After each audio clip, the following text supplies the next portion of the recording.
بانی P T I کی اہلیہ بشرا بی بی کی آج رہائی کا امکان ختم، متعلقہ عدالت سے رہائی کی روپکار جاری نہ ہو سکی۔ توشہ خانہ 2 کیس میں اسلام آباد ہائی کورٹ سے ضمانت ملنے کے بعد وکیل خالد یوسف ضامن اور مچلکوں سمیت عدالت پہنچے۔ کہا اسٹاف نے بتایا جج شاہ رخ ارجمند، ہمایوں دلاور، رخشندہ شاہین اور راجہ جواد جنازے میں گئے ہیں۔ سیشن جج ویسٹ کے عملے نے بتایا ایف آئی اے کیس کی روپکار جاری کرنا ان کے دائرہ اختیار میں نہیں۔ اسلام آباد ہائی کورٹ نے 10-10 لاکھ روپے کے ضمانتی مچلکوں کے عوض رہائی کا حکم دیا تھا۔ بشرا بی بی کے مچلکے جمع ہو رہے ہیں، نہ ہی روبکار جاری کی جا رہی ہے۔ وکلاء عدالت میں ہیں لیکن جج موجود نہیں۔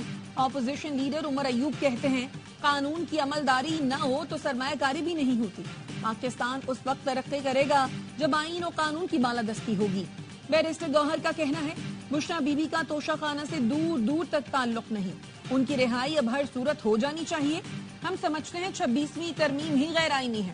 سلمان اکرم راجہ نے کہا آئینی ترمیم کا مقصد عدلیہ کو مغلوب کرنا ہے، ترمیم کے خلاف احتجاج کر رہے ہیں، ہم آگے بڑھیں گے، ملک میں شاندار عوامی تحریک برپا ہوگی۔ تحریک انصاف نے ہر بار ملک کو غیر مستحکم کرنے کی کوشش کی، یہ نہیں چاہتے کہ ملک ترقی کرے، ان کی توجہ صرف دھرنوں اور جلسوں پر مرکوز ہے۔ گورنر خیبر پختونخوا فیصل کریم کنڈی کہتے ہیں پی ٹی آئی نے اپنے ہی حمایت کردہ مسودے کی پارلیمان میں مخالفت کی۔ Justice Yahya Afridi chief justice of Pakistan تعینات۔ صدر آصف علی زرداری کی منظوری کے بعد وزارت قانون نے نوٹیفیکیشن جاری کر دیا۔ جسٹس یحییٰ آفریدی ہفتے کو عہدے کا حلف اٹھائیں گے۔ بطور چیف جسٹس ان کی تعیناتی 3 سال کے لیے ہوگی۔ چیف جسٹس قاضی فائز عیسیٰ اور نامزد چیف جسٹس یحییٰ آفریدی کی ملاقات۔ چیف جسٹس قاضی فائز عیسیٰ نے مبارکباد دی۔ جسٹس یحییٰ آفریدی نے جسٹس منصور علی شاہ سے بھی ان کے چیمبر میں ملاقات کی۔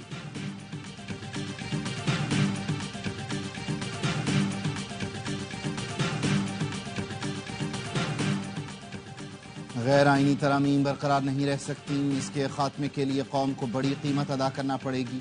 جس طرح آئین پر ڈاکہ مارا گیا وہ قابل مذمت ہے۔ آئینی ترمیم کو وکلاء مسترد کرتے ہیں۔ سینیٹر حامد خان کہتے ہیں موجودہ پارلیمنٹ کو پارلیمنٹ کہنا بھی نامناسب ہے۔ جیسے ووٹنگ ہوئی وہ سب کے سامنے ہے۔ بیمار لوگوں کو زبردستی ایوان لایا گیا اور ووٹ ڈالنے کے لیے مجبور کیا گیا۔ چیف جسٹس کی تعیناتی پارلیمنٹ کا کام نہیں۔ یوسف رضا گیلانی اور نواز شریف کو نکالنے کا بدلہ عدلیہ سے لیا جا رہا ہے۔ مختلف بار کاؤنسلز کا جسٹس یحییٰ آفریدی کو چیف جسٹس بنانے کے فیصلے کا خیر مقدم۔ سندھ بار کاؤنسل نے بیان میں کہا جسٹس یحییٰ آفریدی کا چیف جسٹس بننا عدلیہ اور عوام کے لیے سود مند ہوگا۔ وہ تمام شہریوں کے حقوق کا مساوی تحفظ کریں گے۔ خیبر پختونخوا بار کاؤنسل نے بیان میں کہا جسٹس یحییٰ آفریدی غیر متنازع، غیر سیاسی اور غیر جانبدار شخصیت ہیں، ان کی تعیناتی احسن اقدام ہے۔ پنجاب بار کاؤنسل نے کہا نئے چیف جسٹس پاکستان انصاف کی فراہمی کے لیے اپنا کردار ادا کریں گے۔ بہاولپور اسلام آباد بار کاؤنسلز نے بھی جسٹس یحییٰ آفریدی کو چیف جسٹس بنانے کے فیصلے کو خوشائن قرار دیا۔ انتظار پنجوتا کسی ایجنسی کے پاس نہیں، وزارت دفاع کے نمائندے کا اسلام آباد ہائی کورٹ میں جواب۔ چیف جسٹس نے اٹارنی جنرل کو مخاطب کر کے کہا یہ ایک پاکستانی شہری کا معاملہ ہے، ایک وکیل 15 دن سے غائب ہے، پولیس کو بلاتے ہیں تو وہ کہتے ہیں ہم ٹریس کر رہے ہیں، آپ بتائیں اس کا کیا حل ہے۔ منصور عثمان آوان نے جواب کے لیے وقت مانگ لیا۔ عدالت کی اٹارنی جنرل کو وکلاء علی بخاری اور فیصل چودھری سے مشاورت کی ہدایت، کہا وکلاء سے تفصیلات لے کر پھر آپ اداروں سے بات کریں۔ پاکستان سٹاک مارکیٹ تاریخ کی بلند ترین سطح پر پہنچ گئی۔ کاروبار کے دوران 727 پوائنٹس کا اضافہ، 100 انڈیکس پہلی بار 87,000 کی سطح عبور کر گیا، 87,197 پوائنٹس پر بند۔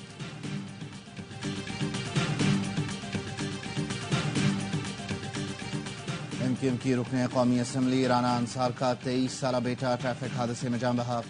شاہزیب کی گاڑی کو حادثہ کراچی کلفٹن انڈر پاس کے قریب پیش آیا۔ صدر اور وزیر اعظم کا رانا انصار کے بیٹی کی وفات پر افسوس اور تعزیت کا اظہار، مرحوم کے لیے مغفرت اور لواحقین کے لیے صبر کی دعا کی۔